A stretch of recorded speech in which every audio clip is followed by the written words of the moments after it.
अगर आप एंटरप्रेन्योर बनना चाहते हो तो आपके पास एक प्लान होना चाहिए। ये नहीं कि आप आज सुबह उठे और कल आप एंटरप्रेन्योरशिप शुरू कर दिए, नहीं, आपके पास एक पूरी प्लानिंग होनी चाहिए कि जिस बिजनेस को आप खड़ा करने जा रहे हो उसके लिए स्किल क्या। अगर आप बिजनेस करना चाहते हो तो उसको शुरू करने के लिए या उसको प्लान करने के लिए आप पहले अपना असेसमेंट करो कि आपकी रिस्क टेकिंग एपेटाइट कितनी है और आपके पास आइडिया है और आपकी उतना आप बहुत ज़्यादा रिस्क नहीं ले सकते हैं, तो आप अपना टाइम मैनेज करें और अपने आइडिया पे दिन में 2-3 घंटे काम करें ताकि वो एक स्टेज तक पहुंच जाए। नमस्कार, मेरा नाम है अभिषेक अरुण और इस वक्त आप देख रहे हैं सारन गुरु, एक ऐसे सफर की शुरुआत जिसे हम लोग नाम दे रहे हैं पॉडकास्ट। कह सकते हैं कि जिला प्रशासन की तरफ से एक बेहतरीन कदम लिया गया है जिसमें कि हम लोग सारन गुरु में हर एपिसोड में अलग अलग अतिथियों को बुलाएंगे, आमंत्रित करेंगे और उनके साथ कई सारी बातें करेंगे, उनके जीवन से बहुत कुछ सीखेंगे भी। और आज ये जो पॉडकास्ट की शुरुआत की गई है जिला प्रशासन और जिलाधिकारी महोदय के दिशा निर्देश की वजह से आज हम सब इसे साकार होते हुए देख रहे हैं। और आज इस पहले एपिसोड में एक खास अतिथि है हमारे साथ जो इस पॉडकास्ट रूम में वो हमारे बीच मौजूद हैं और उनका नाम है श्री रुपेश कुमार जी, जो कि सीईओ हैं अरिक्त इंटरनेशनल, जो कि एक आईटी कंपनी है और एआई बेस्ड कंपनी है, आईटी कंपनी है जो कि मल्टीनेशनल है। यूरोप में भी इसके ब्रांचेस हैं और इंडिया में भी इसे लीड कर रहे हैं। तो रुपेश जी हमारे साथ मौजूद है। सर, आपका बहुत बहुत स्वागत है। Thanks Abhishek for having me here. Thanks for having me on Saran Guru. Sir, अरिक्त international की हम लोग बात करें क्योंकि सारन गुरु, अगर हम लोग कह सकते हैं, एक ऐसे पॉडकास्ट की शुरुआत की गई है जिसमें अलग अलग क्षेत्र के लोगों को हम लोग आमंत्रित करेंगे, अलग अलग विषय पे बातें होंगी और अलग अलग कहानियां हमें सुनने को मिलेंगी जो हमें सुनने वाले और देखने वालों को प्रेरित करेंगी। आप सर मौजूद हैं अरिक्त इंटरनेशनल के बारे में, जैसा कि आप कुछ थोड़ा सा बता दें, उसके बाद हम लोग आगे की बातें करेंगे। तो सबसे पहले अरिक्त इंटरनेशनल की बातें थोड़ी सी हो जाएं, उसके बाद हम लोग आगे बातें करेंगे। जी बिल्कुल, बट सबसे पहले मैं ये कहना चाहूँगा कि ये बहुत अच्छा इनिशिएटिव है जिला प्रशासन के द्वारा और मैं आशा करता हूँ कि सारन गुरु के थ्रू जो भी कहानियाँ पब्लिश हो वो हमारी सारन की यूथ, सारन की जनता और पूरे बिहार की जनता के लिए इंस्पिरेशन बने। इस अरिक्त इंटरनेशनल का इस पॉडकास्ट रूम से क्या रिश्ता है, थोड़ा वो भी हम लोग जान लें।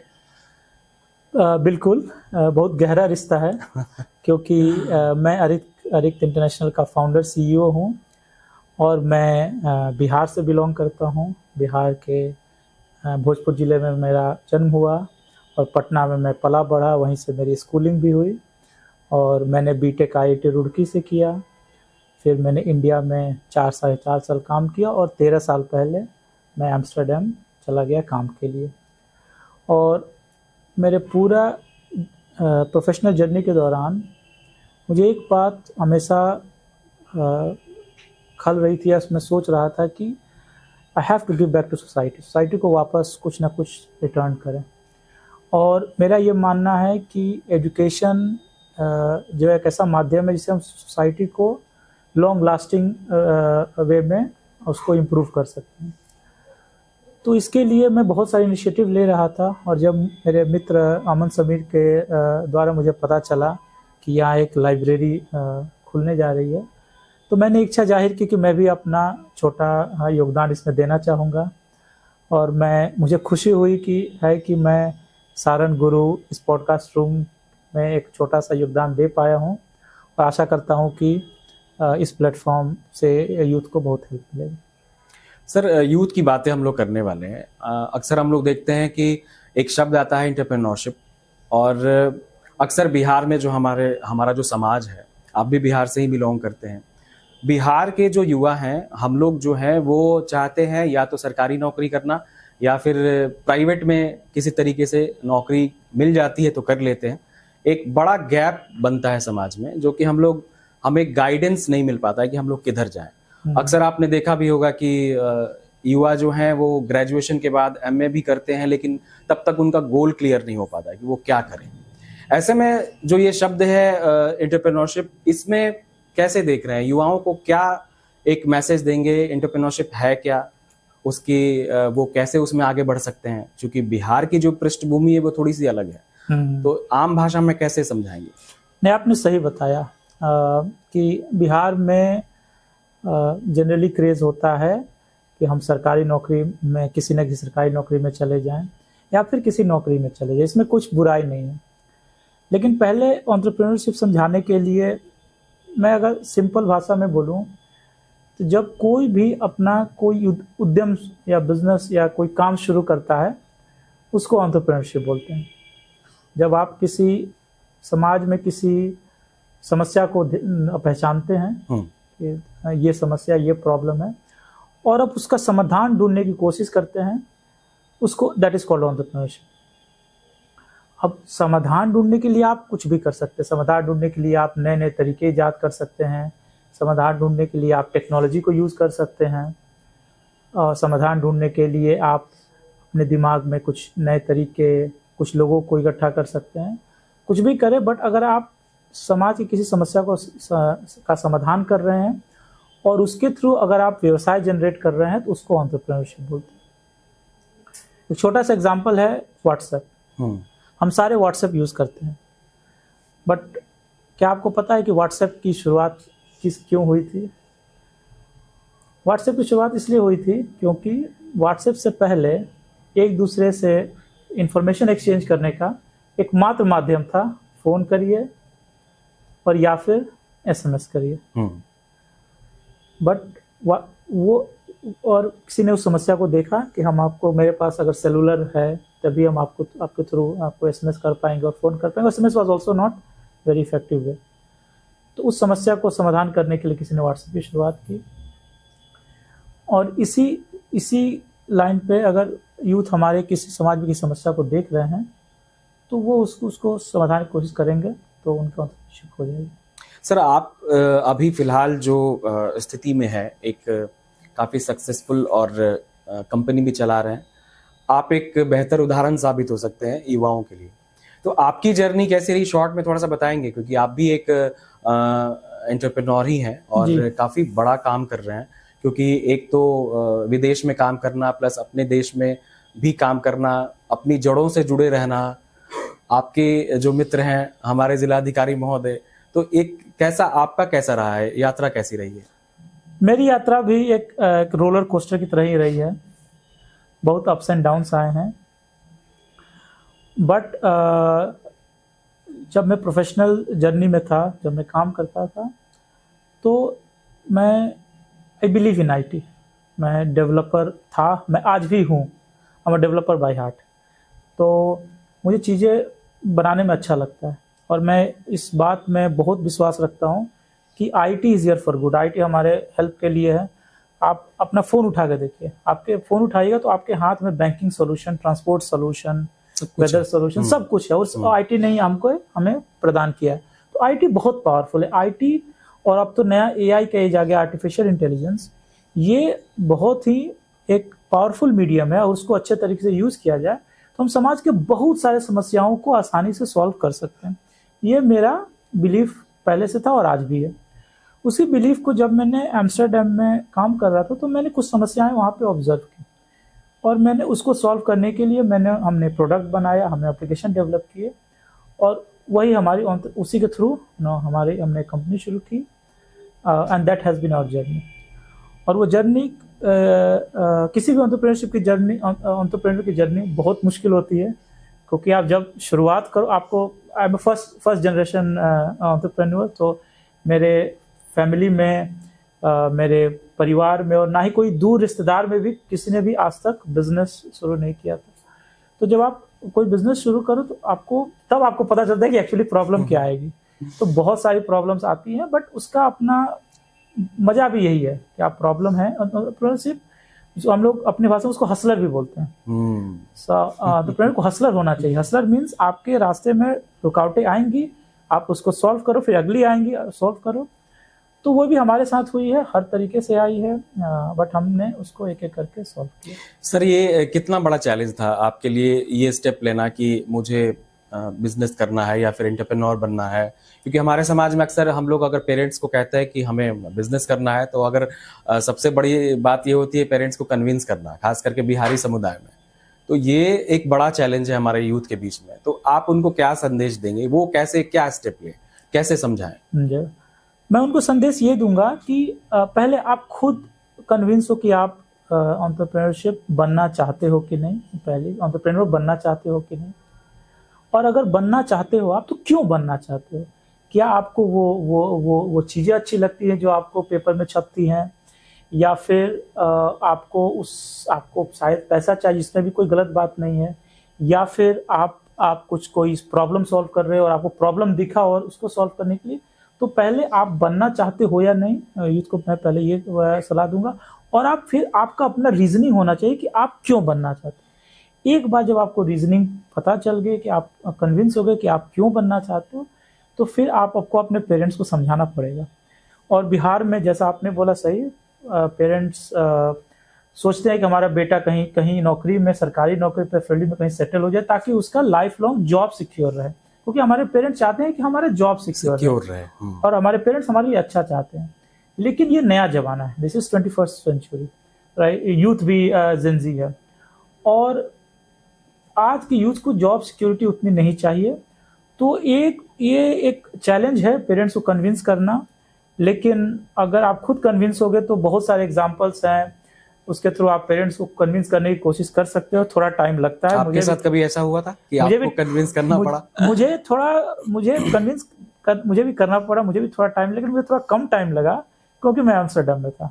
एक तो पहले मैं घर से दूर था, फिर मैं अच्छा खासा कमा रहा था, तो मेरे पेरेंट्स को एक तरह से लगा कि ये एक अच्छे मुकाम पे पहुंच गया है, तो अभी कोई रिस्क लेगा भी तो कोई दिक्कत नहीं। और वो बहुत जरूरी बात है हमारे यूथ को। अब अगर आप एंटरप्रेन्योर बनना चाहते हो तो आपके पास एक प्लान होना चाहिए। ये नहीं कि आप आज सुबह उठे और कल आप एंटरप्रेन्योरशिप शुरू कर दिए, नहीं।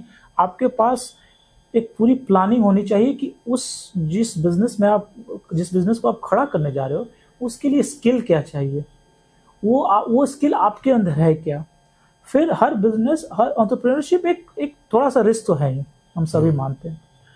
तो उस रिस्क को कवर करने के लिए आपके पास कुछ आर्थिक सहायता है क्या, तो वो कैलकुलेट करके और पूरे प्लानिंग के साथ करना चाहिए। जो मैंने किया, मैंने प्रॉपर 8-9 साल लिए अपने बिजनेस को शुरू करने से पहले। उतने टाइम तक मेरा प्लान भी तैयार था, मैंने वो स्किल भी डेवलप कर लिए थे जो जरूरी थे मेरे बिजनेस के लिए, और एक मुकाम पे भी पहुंच गया था जहां अगर एक प्लान बी भी आपको होना चाहिए। तो एक प्लान बी भी था कि अगर नहीं काम कर, then I can go back to my old profession and make my ends meet. तो इसीलिए उतनी दिक्कत नहीं हुई पेरेंट्स को कन्विंस करने में। इट मीन्स कि आपने स्टेप बाय स्टेप चीज़ों को अचीव किया, और ये होना भी चाहिए। जब भी किसी के दिमाग में कोई आइडिया आता है तो हर आइडिया साकार नहीं होता है, ये समझना चाहिए। बहुत सारे फेलियर्स आ सकते हैं सामने।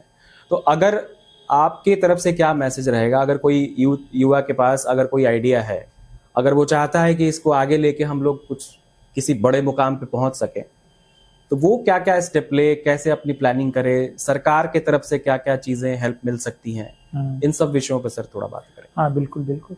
पहले तो जो भी अगर आप बिजनेस करना चाहते हो तो उसको शुरू करने के लिए या उसको प्लान करने के लिए आप पहले अपना असेसमेंट करो कि आपकी रिस्क टेकिंग एपेटाइट कितनी है और कंडीशन कितनी है, क्योंकि हम सबकी अलग अलग कंडीशन है, फाइनेंशियल कंडीशन है, मेनली फाइनेंशियल। तो आप उस पॉइंट पे कितना रिस्क ले सकते हो, और आप लाइफ के किस फेज में हो। आप स्टूडेंट हो, या फिर आपने 5 साल काम कर लिया है, या आपने 15 साल काम कर लिया। लाइफ अलग अलग फेज में आपके रिस्क वेरी करते जाते हैं। तो पहले आप अपना रिस्क समझो कि आप कितना रिस्क ले सकते हो। उसके बाद आप एक प्रॉपर प्लानिंग करो अपने आइडिया को प्रूव करने के लिए, क्योंकि हर बिजनेस एक आइडिया से शुरू होता है। तो उस आइडिया को प्रूव करने के लिए प्रॉपर प्लानिंग करो। डिपेंडिंग ऑन द आइडिया, आप उस आइडिया को अगर आप कहीं काम कर रहे हो तो आप उस आइडिया पे कुछ दिन के 2 घंटे 3 घंटे निकालो, उस आइडिया पे आप साइड में काम करो, उसको एक स्टेज तक ले जाओ, उसको आप बोलते हैं MVP, मिनिमम वायबल प्रोडक्ट बनाने की कोशिश करो, without taking all the risk, without dropping everything what you have it. तो अगर आपके पास आइडिया है और आपकी उतना बहुत ज़्यादा रिस्क नहीं ले सकते हैं, तो आप अपना टाइम मैनेज करें और अपने आइडिया पे दिन में 2-3 घंटे काम करें ताकि वो एक स्टेज तक पहुंच जाए। और बहुत सारे स्टेज होते हैं, ideation stage, prototype stage, MVP stage. उस आइडिया पे आप काम करते रहें, और जब आप आइडिया पे काम कर रहे हैं तो आप बहुत सारे लोगों से उस पर फीडबैक लें, सिर्फ अपने दोस्तों से नहीं। क्योंकि कभी कभी क्या होता है कि दोस्त बोलते हैं बहुत अच्छा, बहुत अच्छा, तो आप आइडिया आपके जिस सेक्टर से रिलेटेड है उसमें आप एक्सपर्ट से कम 25-30 एक्सपर्ट्स को रीच आउट करें और उसको अपना आइडिया बताएं, दिखाएं, उसे फीडबैक लें, और धीरे धीरे आपको अपने आप आपका रास्ता बनते चला जाएगा और निकलता जाएगा। शुरुआत में तो जैसे आपने एक बात निकल के सामने आई कि फाइनेंस एक बड़ा रोल होता है, और शुरू में ही अगर कोई चाहे कि हाँ हमें बिजनेस करके कोई बड़ा मुकाम हासिल करना है, तो ये एक बड़ा हर्डल बन सकता है लाइफ में, खास करके हमारे बिहार के परिदृश्य में। कुछ चैलेंजेस जो आते हैं उनको आप कैसे निपटने के लिए कहेंगे, सरकार से कैसे हेल्प लें, इसके लिए क्या स्टेप हो सकते हैं, ये आप बता सकते हैं। फाइनेंस एंटरप्रेन्योरशिप का बहुत बड़ा पार्ट होता है, उसको मैनेज करना, उसको लाना, और खासकर जब आप बिजनेस शुरू कर रहे हैं उसके लिए भारत सरकार के द्वारा और बिहार सरकार के द्वारा बहुत सारी स्कीम्स हैं। बहुत मेनी टाइम्स हमें पता ही नहीं होता है कि वो स्कीम्स हैं। तो मैं तो यूथ को ये सलाह दूंगा कि आप पहले पता करें कि क्या क्या स्कीम्स है। बहुत सारी स्कीम्स हैं भारत सरकार के द्वारा, बिहार सरकार के, और ना ही सिर्फ भारत सरकार और बिहार सरकार के द्वारा, जो बड़ी बड़ी कंपनीज हैं, मारुति, आदित्य बिरला, टाटा, इनके भी अपने अपने स्टार्टअप स्कीम्स होते हैं। गूगल है स्टार्टअप स्कीम्स, माइक्रोसॉफ्ट के स्टार्टअप स्कीम्स होते हैं। तो बहुत सारे प्राइवेट कंपनी और सरकारी कंपनी और सरकारों के बहुत सारे स्टार्टअप स्कीम्स होते हैं, फंड्स होते हैं बहुत सारे, जो उन्होंने एलोकेट किए हुए हैं कि हमने 10 करोड़ रुपए एलोकेट कर दिया, अब हम स्टार्टअप में डालेंगे। उनके बहुत सारे चैलेंजेस होते हैं, बहुत सारे इंक्यूबेशन हब होते हैं। बिहार में एक इंक्यूबेशन हब खुला है, बी हब, वो होता है। तो मेरा सलाह यही रहेगा कि आप हैं बहुत सारे स्टार्टअप स्कीम, बहुत सारे फंड्स हैं, उनको आप पता करिए, उनमें आप अप्लाई करिए, और आशा करता हूं कि कोई ना कोई स्टार्टअप फंड आपको मिल जाएगा। कई बार हम लोग देखते भी हैं कि बिहार से कई ऐसे नाम है युवा के जो कि विदेशों से भी उनके कंपनी को फंड्स हुए हैं। ऐसे छपरा में भी एक व्यक्ति हैं, खैर उनके ब्रांड का नाम तो मैं नहीं ले पाऊंगा, लेकिन हाँ ये है कि उन्होंने शायद माइक्रोसॉफ्ट से उनको 450 करोड़ की फंडिंग हुई थी, और काफ़ी बड़ा उनका एक नाम बना था बीच में। वो भी अच्छा काम कर रहे हैं, एग्रीकल्चर बेस्ड उनकी कंपनी है। तो बाहर की फंडिंग के लिए कितना मुकाम हासिल करना पड़ सकता है कि इनिशियल स्टेज पे तो नहीं मिल पाएगा? नहीं, इनिशियल स्टेज पे तो मिलना मुश्किल है। ऐसा पूरा नहीं कि नहीं मिलेगा। बहुत सारे कंपनीज को सीड राउंड में भी फंडिंग मिलती है कि आपके आइडिया ही है और कुछ बना नहीं है, और आइडिया ही इतना अच्छा है कि फंडिंग मिल जाता है, बट बहुत मुश्किल होता है। तो बाहर के फंडिंग के लिए आपको कम से कम आपका प्रोडक्ट मार्केट में यूज होना चाहिए, आपके पास पेइंग कस्टमर्स होने चाहिए, और आप एक अच्छे मुकाम पे आपका रेवेन्यू जनरेशन होना चाहिए। ऐसा कोई हार्ड नंबर तो है नहीं इस पे, बट 50 से 100 करोड़ के बीच में अगर आपका रेवेन्यू जनरेशन हो रहा है तो अब आपको आराम से बाहर से फंडिंग मिल जाएगी। तब तक आपको अदर से Bihar government, banks, incubation funding, इन सब के थ्रू आपको बहुत सारी सहायता मिल सकती है। तो जितने भी युवा साथी इस वक्त हमें देख और सुन रहे हैं, उनसे यही गुजारिश है कि आप अपने आइडिया को दबाइए मत, उस पर काम करिए, सपने देखिए। सपने देखना बेहद जरूरी है, और खुली आंखों से सपने हम लोग देखेंगे तभी सपने पूरे होंगे। इस पूरे पॉडकास्ट में सर आपने समय दिया, और मुझे लगता है कितनी अच्छी बातें निकल के आ गई। आपका बहुत बहुत शुक्रिया। और आखिर में एक मैसेज, एक लास्ट लाइन कहना चाहूंगा, सॉरी टू कट, कि if you have an idea and if you are not breaking the law, just go for it। क्या बात है, just go for it। और आप अपने सपनों को अचीव करिए और सपने देखिए, अपने आप को एक बड़ा एंटरप्रेन्योर बना के दिखाइए, इस जुनून के साथ आगे बढ़िए। आज के इस पहले एपिसोड में आप सबका बहुत बहुत धन्यवाद। आप देख रहे हैं सारन गुरु, मैं हूं अभिषेक अरुण, और आप सबको बहुत बहुत नमस्कार।